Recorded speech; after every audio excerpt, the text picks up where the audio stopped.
Hello दोस्तों, जय हिंद। मैं हूं रामनारायण कुशवाहा। आपका स्वागत है हमारे YouTube channel RK tech and trick में।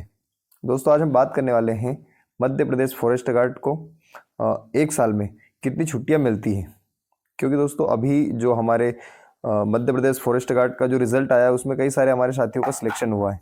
अब उनको ये नहीं पता है कि जो हमारा डिपार्टमेंट है उनमें डिपार्टमेंट में कौन कौन सी छुट्टियां होती है, कितने प्रकार की छुट्टियां कब कब ली जाती है, ये सारी चीज़ें आज इसमें हम डिस्कस करने वाले हैं कि कितनी छुट्टियां मिलती है आपको, और ये जो छुट्टियां हैं ये छुट्टियां कब कब कौन सी ली जाती है। साथ ही दोस्तों इसमें जो महिलाएं हैं या जो गर्ल्स हैं इनके लिए क्या विशेष छुट्टी है या क्या इनके लिए स्पेशल अलग से होता है। इसके बाद कब कौन सी छुट्टी लेना है इसको भी हम इसमें डिस्कस करने वाले हैं। तो सबसे पहले दोस्तों हम आते हैं। तो दोस्तों इसमें अगर आपको किसी प्रकार का कोई भी डाउट हो तो आप हमें कमेंट करके पूछ सकते हैं, या फिर हमारे इंस्टाग्राम पे भी मैसेज करके आप पर्सनली जानकारी भी ले सकते हैं। इंस्टाग्राम की लिंक आपको इस वीडियो के डिस्क्रिप्शन में मिल जाएगी।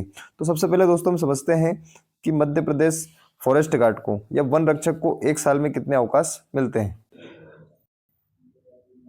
तो दोस्तों सबसे पहले हम देखेंगे कि जो मध्य प्रदेश फॉरेस्ट गार्ड या जो वन रक्षक होते हैं उनके जो अवकाश होते हैं वो अवकाश की कुछ कैटेगरी होती है।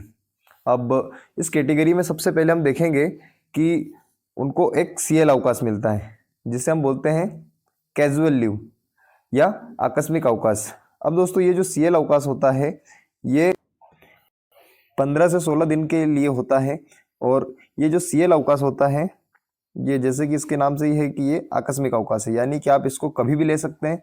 तुरंत कोई भी इमरजेंसी होती है तो आप एक आवेदन दे करके तुरंत अवकाश ये ले सकते हैं। या कभी कभी ऐसा होता है कि आपने आवेदन दिया और वहाँ पे कोई अधिकारी नहीं है तो आप आवेदन दे के भी जा सकते हैं, और बाद में जब भी उस पर अधिकारी उसको देखेंगे या उनके तक ये आवेदन जाएगा तब तक आप आपके जो भी काम है आप वहाँ पहुँच सकते हैं, और बाकी बाद में अधिकारी इसके ऊपर सिग्नेचर वगैरह करके उसको पास कर देंगे। तो इस टाइप से दोस्तों ये आपका 15 से 16 दिन का होता है। वैसे जनरली ये 16 दिन का अवकाश होता है। इसके बाद दोस्तों सेकंड होता है वो होता है आपका ईएल। अब ईएल अवकाश क्या होता है, तो ईएल अवकाश को हम समझते हैं। ईएल ईएल को बोलते हैं दोस्तों अर्न्ड अवकाश। इसमें क्या होता है, इसको अर्जित अवकाश या उपार्जित अवकाश भी कहते हैं।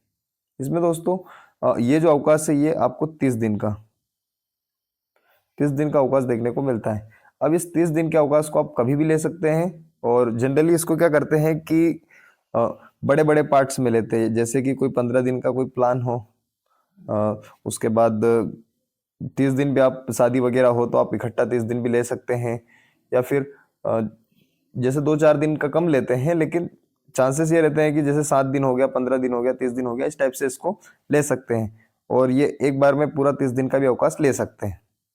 इस टाइप से दोस्तों ये आपका हो गया ये अवकाश। इसके बाद दोस्तों जैसे मान लीजिए अगर आपका जो ईएल अवकाश है ये आपके 30 दिन का होता है, तो जैसे कि आपके सीएल हो गया और बाकी के जो अवकाश होते हैं वो सारे अवकाश आपके यहाँ से जैसे ईयर होता है 1 जनवरी से 31 दिसंबर, इसके बीच में आपको आपके सारे अवकाश लेने रहते हैं, नहीं तो आपके सारे अवकाश लैप्स हो जाते हैं। लेकिन ये जो ईएल होता है ये ईएल आपका लैप्स ना होते हुए ये 30 दिन उसके ऐड हो जाते हैं, और ये नेक्स्ट ईयर में काउंट होते हैं। अब दोस्तों जो जिनको जैसे किसी के घर के पास पोस्टिंग होती है वो अगर छुट्टी कम ले रहे हैं, या फिर किसी को छुट्टी की ज़रूरत, वैसे छुट्टी की ज़रूरत सबको पड़ती है लेकिन फिर भी अगर कोई नहीं ले रहा है तो आपके पर ईयर अगर आप 30 दिन या 30 डेज का जो अवकाश होता है उसको अगर आप नहीं लेते हैं तो ये ऐड होते चले जाएगा, और ये जब ऐड होते जाएगा तो इसके ऊपर भी इसका एक अच्छा खासा अमाउंट बन जाता है, और ये जब आपका रिटायरमेंट होता है उस समय आपको इसका बेनिफिट मिलता है या इसका पैसा मिलता है।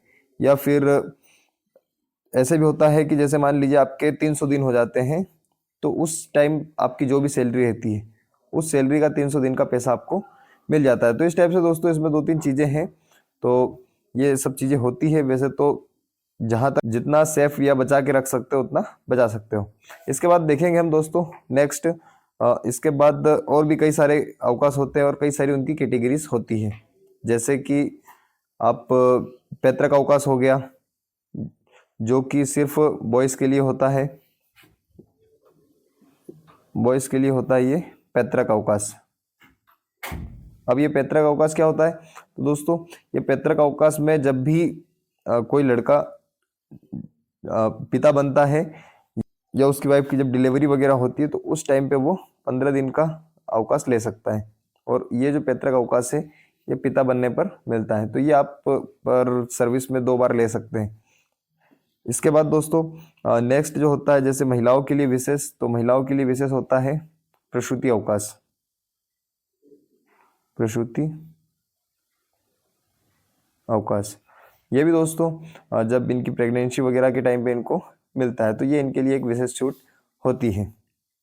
इसके बाद इसमें एक और अवकाश होता है जो कि हाफ वेतन होता है, और हाफ वेतन या हाफ पे, यानी कि आपका जो भी जितने भी आपने दिन अवकाश लिया है उस अवकाश के दिन, मान लीजिए जैसे आपने 15 दिन का अवकाश लिया है। अब यहाँ पे हाफ वेतन पे ये अवकाश अगर आपका होता है तो आपके हाफ वेतन में यह होता है कि ये जो 15 दिन है इसके आपको हाफ ही वेतन मिलेगी, यानी कि जो जितने भी अवकाश होते हैं उसमें फुल वेतन मिलती है, चाहे आप अवकाश पे रहो या ऑन ड्यूटी रहो। लेकिन ये जो अवकाश है हाफ वेतन अवकाश, इसमें क्या होता है कि आप जितने दिन की छुट्टी लेंगे उतने दिन का आपको हाफ पेमेंट ही मिलेगा। जैसे जनरली ये क्या होता है, जब जैसे कोई किसी प्रकार का इमरजेंसी के कारण इमरजेंसी में कोई छुट्टी नहीं मिलती है और व्यक्ति चले जाता है, उसके बाद जब अधिकारी उसको निराकरण करते हैं या उसका निकाल करते हैं तब ये चीज़ें होती सामने कि अधिकारी अब किस बेस पे इसको करे, क्योंकि सारी छुट्टियाँ ये पहले ले चुका है, तो फिर अधिकारी इस पे लिख देता है कि हाफ पे।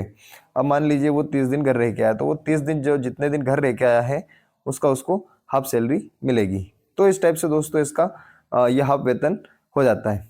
अब इसके बाद स्टडी अवकाश होता है। स्टडी अवकाश में भी आप जैसे आपकी पढ़ाई वगैरह कुछ विशेष पढ़ाई हो और आप उसको कंटिन्यू रखना चाहते हैं तो आप उसकी परमिशन वगैरह लेकर के और वो अवकाश भी ले सकते हैं। लेकिन उसमें ऐसा रहता है जनरली कि उसको लेने का एक प्रोसीजर होता है उसके थ्रू वो कंफर्म होता है और फिर वो पास होके आपका जो अवकाश होता है वो कंप्लीट हो जाता है। तो इस तरह से आपके सारे अवकाश होते हैं। अब ये जो अवकाश होते हैं दोस्तों, इसमें अगर आपको किसी प्रकार का कोई भी डाउट हो तो आप हमें कमेंट करके पूछ सकते हैं। साथ ही दोस्तों ये जो अवकाश होते हैं ये अवकाश जैसे मान लीजिए आपका CL है तो CL आपके जहाँ पे जो भी प्रभारी होंगे वो आपके पास कर देंगे। और जो EL है वो EL क्या होता है कि लंबी छुट्टी होती है तो उसके लिए आपको ऊपर के जो बड़े अधिकारी होते हैं उनके पास आवेदन एक चैन के थ्रू पहुंचाना होता है कि अपने से बड़े अधिकारी को दे करके, और उसके बाद वहां से पास होके वो वापस आ जाता है। तो जो CL होता है वो आपके पास जैसे मान लीजिए कोई रेंज अधिकारी है, सहायक रेंज अधिकारी है तो वो भी पास कर सकता है, लेकिन जो EL है वो उनसे बड़े अधिकारियों के थ्रू वो पास होता है। तो इस तरीके से दोस्तों आपके जो भी अवकाश हैं वो यहाँ पे इस तरीके से होते हैं, और इसमें कोई भी डाउट हो तो आप हमें कमेंट करके पूछ सकते हैं। साथ ही दोस्तों ऐसे ही नई वीडियो या नई अपडेट्स के लिए हमारे चैनल को सब्सक्राइब करें। जय हिंद, जय भारत, भारत माता की जय।